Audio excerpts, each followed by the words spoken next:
So hello mga loves, welcome back to my channel or welcome to my channel para sa mga baguhan. First na i-update ko ay ang aking Bello Tinted sunscreen. Ito, wala na talagang laman. Akong lagyan ko siya ng hangin, parang may lalabas pa. Ayan oh.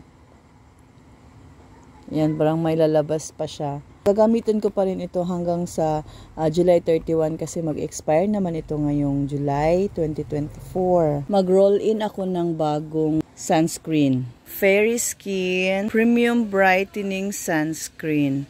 Maliit lang ito mga loves kasi kasali ito dun sa isang set na nabili ko last year. Tapos mag-expire ito ngayong November 2024. So kailangan ko na din talaga itong magamit at ubusin. 10 grams lang ito mga love. Sorry for the dogs. Excuse me. Ayan. Saba kaya mong iro. Mag-roll in din ako ng itong aking Everblena Fearless Serum Skin Foundation in the shade Oriental. Nasa 30 grams lang din ito mga loves. Nabili ko ito last year din. Kailangan ko na siyang maubos ngayon. Next na aking i-update sa inyo mga loves. Itong aking powder na dugyot. Everblena All Day Powder Foundation. Ito. Yung sabi ko na last year ko din nabili. So ayan siya mga loves, look. Tada! O nag-hit pa na din siya. Siguro maubos na ito within the month of August. This is in the shade Oriental. Gamit na gamit. Update ko naman dito sa aking Careline Glow Getter. Diba? Wala pa rin nangyari sa highlighter. At tingnan nyo naman, malaki na talaga ang nagamit natin dito. Hindi talaga ako mahilig masyado mag-highlighter kasi yun na nga, yung aking textured skin ay hindi kami friends ng highlighters. So yan, pero ginagamit ko yan mga loves. Yun nga lang, hindi naman lagi. Kung kailangan lang. Sorry talaga sa aming dogs. Ang next na i-update ko sa inyo ay Instant Age Rewind Eraser Multi-Use Concealer. Malaki ang kasi dati ganun eh. Pwede pa yung magamit. Ay, meron pa naman yan dyan. Meron pa yan, maliit na lang talaga. Ito na lang talaga siya mga loves. Ito, pangalawa pa lang ito sa concealer na nabili ko last year. 3 din kasi ang binili ko nito. Naubos na yung isa. Ito yung pangalawa. Meron pang isa. Baka next month, ubos na talaga. Next nating update ay itong aking Baby Thickening Eyebrow Gel Mascara. Kimuse na. Gamit na din. Ayan. Siya mga loves. Maliit na lang ito mga loves. Ayan na lang siya oh. Look. Paubos na din ito.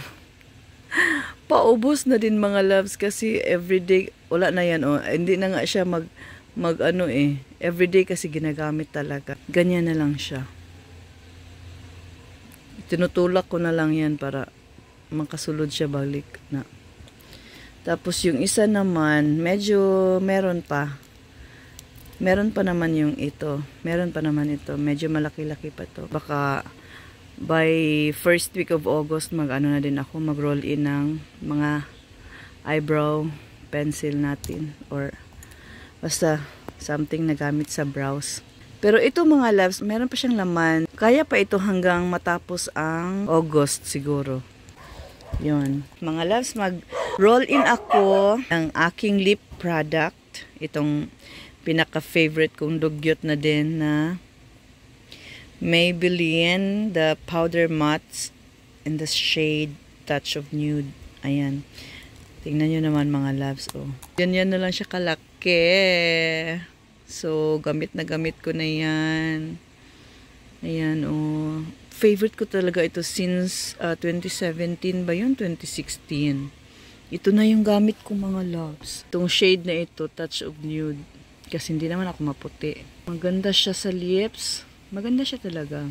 Within August, mauubos ko na ito eh. Kaya everyday kasi ginagamit ko ito.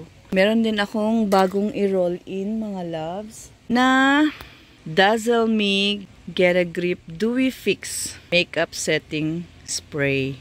Bagong-bago pa ito mga loves. Para magamit siya at maubos ko, gamitin na natin, i-roll in na natin. So that's all for my update mga loves. Sana nasubaybayan nyo yung aking mga updates at pasensya na talaga sa mga aso namin, mga loves. My goodness. Salamat sa inyong panunood. I hope you enjoy. See you all in my next one, mga loves. Be blessed and be a blessing to others. Bye, bye, bye!